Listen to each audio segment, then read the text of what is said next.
aí, meus amigos da base, tudo bom com vocês? Gabriel Cantarino por aqui. O Vitor me mandou uma mensagem me pedindo para que eu participasse da conferência Amigo do Noivo com vocês. E eu estou muito feliz, é uma honra para mim estar aqui com vocês, participar de algo tão importante, de um ajuntamento tão importante, que é falar sobre os amigos do noivo, o que de fato é os amigos do noivo.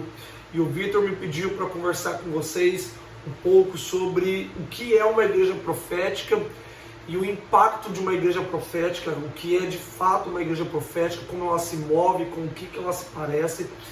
E é muito interessante porque esse é um dos assuntos que Jesus mais tem falado comigo nesses últimos tempos e, consequentemente, é um dos assuntos que eu mais tenho pregado nos últimos dias.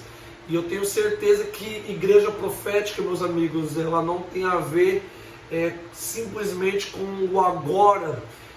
Resumir uma igreja profética a interferências, na verdade, intervenções momentâneas, é matar o profético, porque o profético ele tem a ver com o futuro, é um apontamento para o futuro. Então, o futuro que nós aguardamos não é a minha vida resolver, não é o meu chamado se cumprir, não é a minha promoção empresarial acontecer, eu casar com aquela pessoa ideal que eu tanto almejo, mas o futuro que nós aguardamos, o futuro que nós ansiamos, que nós almejamos, é o dia da volta do Senhor. E eu tenho certeza que eu estou conversando e apresentando algo para pessoas que amam o dia do Senhor.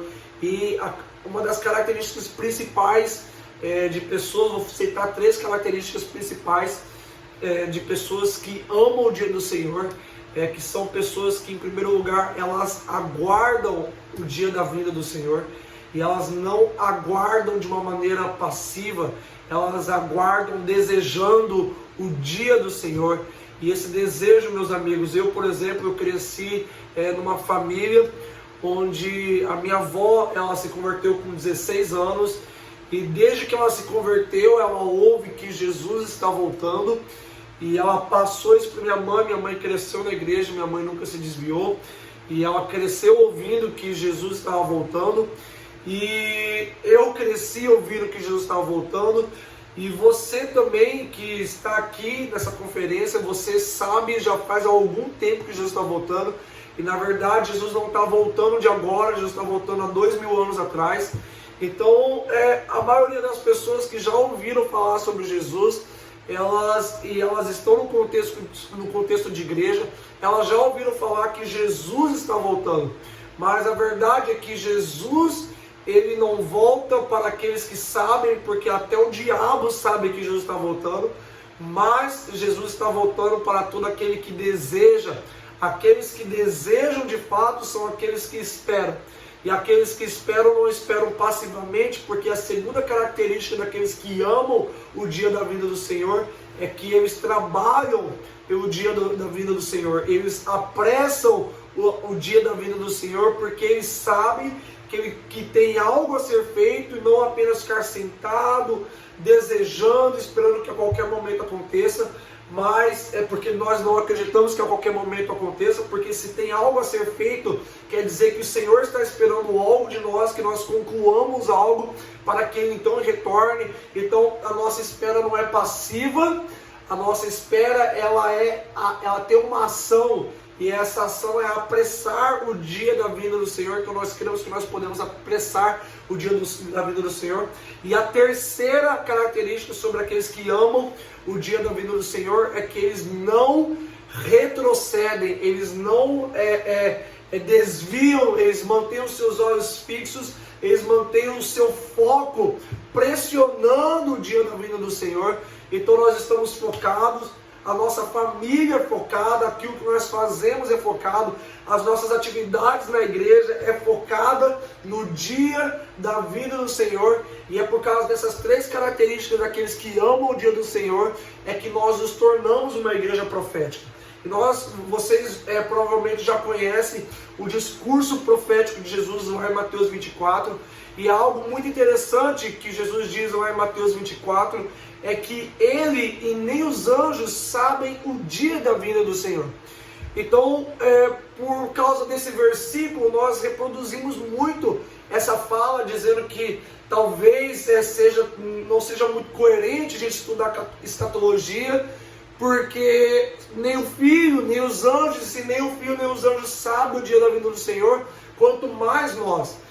E Jesus lá, depois da ressurreição, em Atos 1, ali o versículo 6 até o versículo 8, os discípulos, depois da ressurreição, depois de passar 40 dias com o Senhor, tendo uma baita de uma conferência, aprendendo com Ele, diretamente com Ele, com o homem ressurreto, sobre os princípios do reino, sobre as coisas profundas do reino, eles perguntam empolgados: Senhor, este é o momento que nós deveríamos implantar, que o reino de Israel virá e ele será implementado nesse tempo. Jesus fala: não vos compete saber os tempos pelo qual o Pai o sabe pela sua exclusiva autoridade. Então muitas vezes nós temos uma posição que ela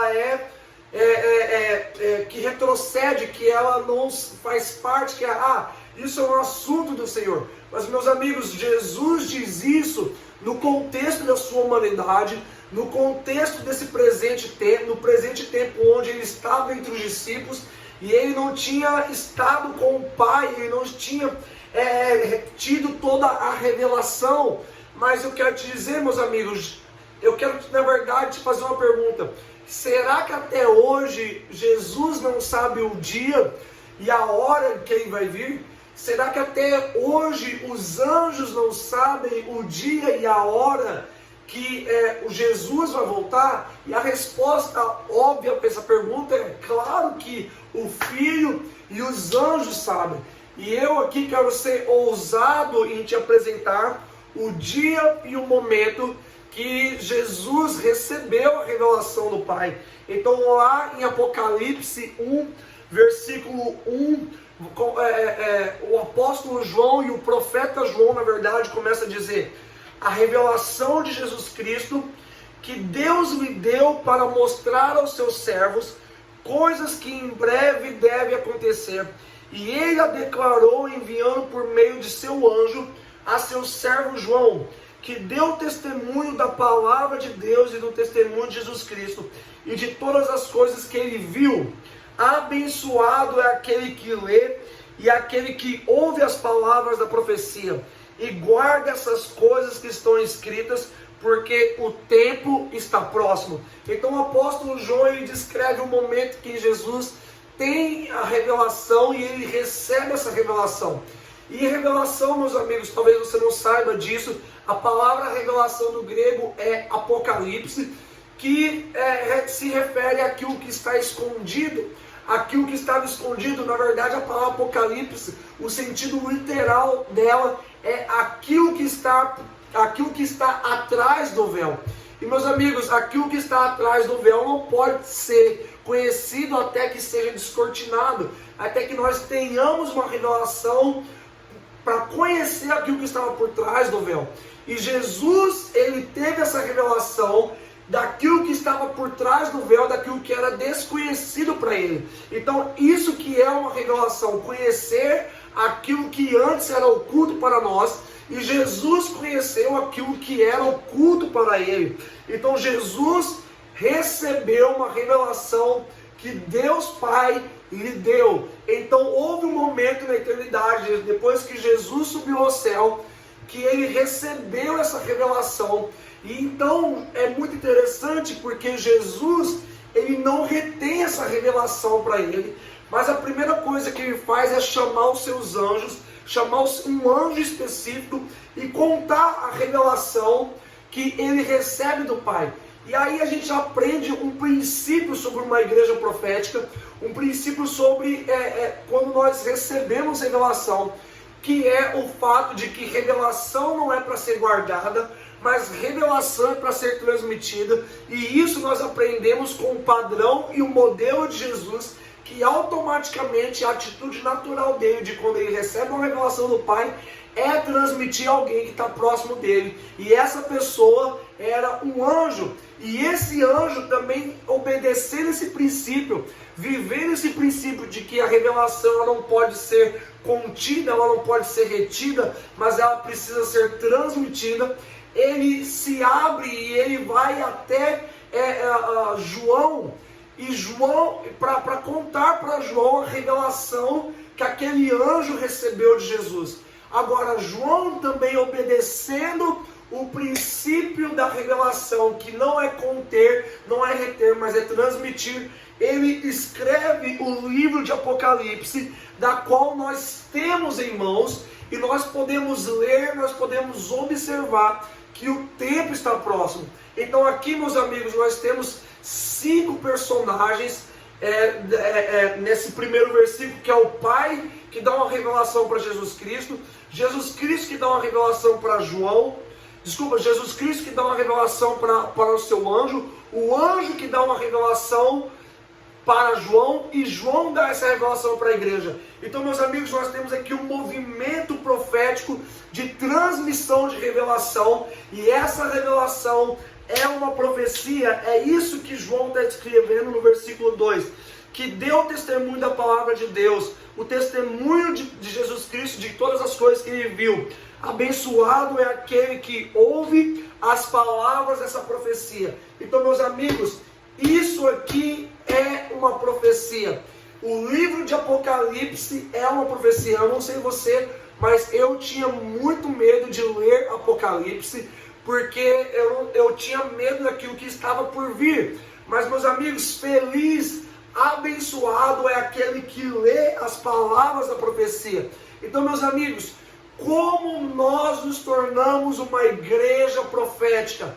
Quando nós nos tornamos possuidores, nos tornamos aqueles que recebem a profecia e aqueles que encarnam a profecia bíblica. Porque, meus amigos, maior do que aquela profecia que eu recebo na minha vida, de que eu vou casar com tal pessoa, que eu vou morar em tal lugar, que o meu chamado é esse, que a minha vocação é aquela, que eu tenho tal dom, eu vou receber tal dom, que eu vou servir tal pessoa, eu vou para outra nação. Maior que a minha profecia individual é a profecia bíblica. E, meus amigos, mais do que viver por aquela profecia que eu recebo individualmente e pessoalmente na minha vida, eu preciso viver, eu preciso moldar a minha vida, eu preciso padronizar a minha vida, eu preciso esculpir a minha vida segundo as palavras desta profecia. E o que é essa profecia? A profecia de Apocalipse, ela se resume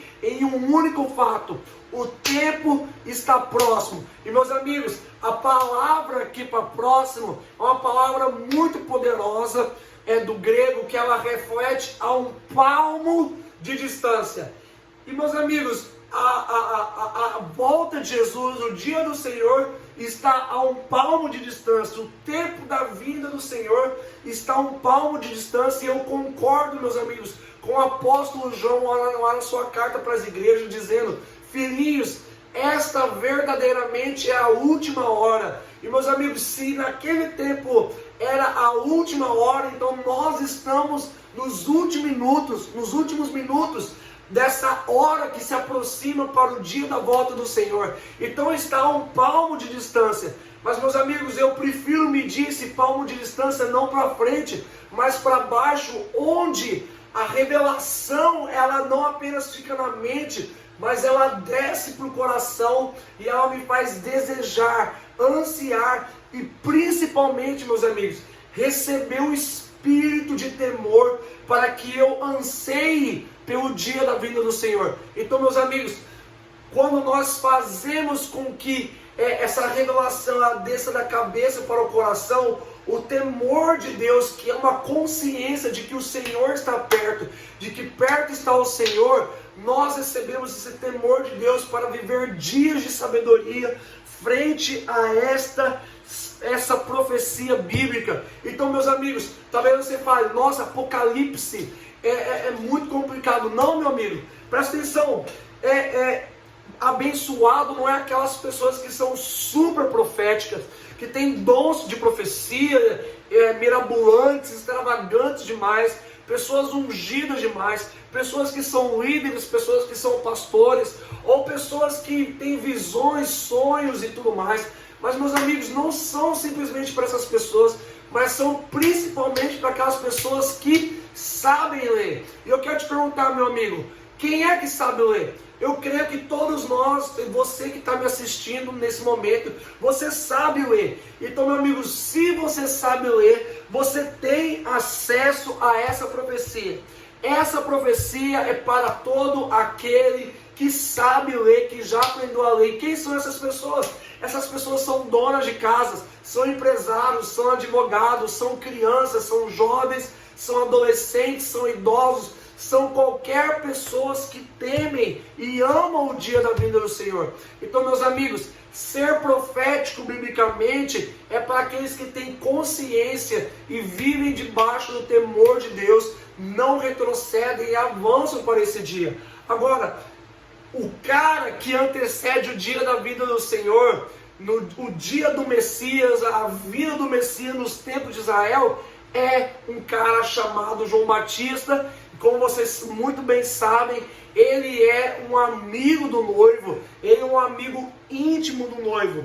E agora, lá em Lucas capítulo 1, no versículo 15 até o versículo 17, vai dizer assim: porque ele será grande à vista do Senhor, e ele não beberá vinho, nem bebida forte, será cheio do Espírito Santo já desde o ventre da sua mãe, e converterá muitos dos filhos de Israel ao coração do Senhor seu Deus, e irá diante dele no espírito e no poder de Elias, para converter o coração dos pais aos filhos, e os desobedientes às prudências dos justos, a fim de tornar um povo habilitado para o Senhor. Então, meus amigos, esse aqui é o espírito da profecia, é a maneira que nós encarnamos a profecia de Apocalipse, sendo um amigo do noivo. E qual é o estilo de vida que o amigo do noivo vive?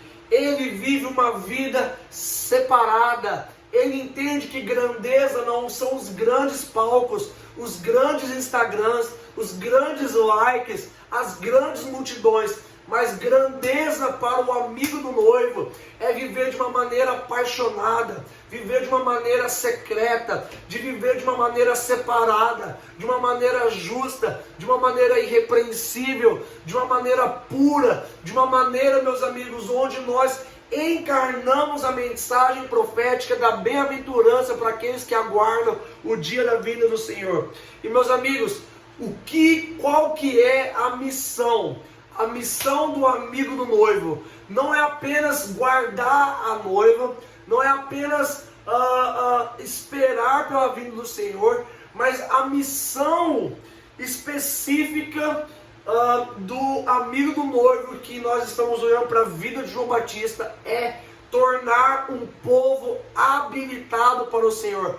Habilitar um povo. Meus amigos, você que já tirou sua carta de habilitação, quando você estava fazendo as suas aulas da autoescola, você se tornou habilitado para dirigir. Agora, tornar um povo habilitado para o dia do Senhor é tornar um povo pronto, tornar um povo que sabe como esperar o dia do Senhor e estar posicionado para esse dia. Então, a mensagem que é tão simples, que é tão acessível, a profecia que é tão acessível para aqueles que sabem ler, são as mesmas pessoas que são habilitadas para habilitar uma igreja. Então, meus amigos, o que é uma igreja que é profética? É uma igreja posicionada, não é o pastor ou o líder, mas é uma igreja que é posicionada para o dia da vinda do Senhor. E os impactos disso, meus amigos, vai da maneira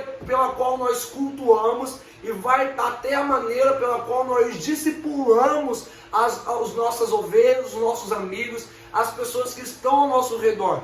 Então nós discipulamos as pessoas profeticamente. O nosso discipulado ele se torna profético porque, meu amigo, você precisa estar pronto, você precisa viver uma vida santa, não simplesmente para que você desfrute de bênçãos presentes do Senhor, mas você precisa viver uma vida santa porque o Senhor está vindo e perto está o Senhor. Você precisa ser o melhor possível, a melhor dona de casa, a melhor esposa, o melhor marido, o melhor filho, o melhor empregado, o melhor patrão, porque o Senhor está próximo. Então o nosso discipulado, o nosso pastoreio, ele começa a se tornar um pastoreio profético e de empoderamento dos santos, onde nós derramamos poder sobre eles numa vida natural e numa vida sobrenatural, para que eles aguardem, eles sejam habilitados para ser aqueles que aguardam com óleo, com vestes novas,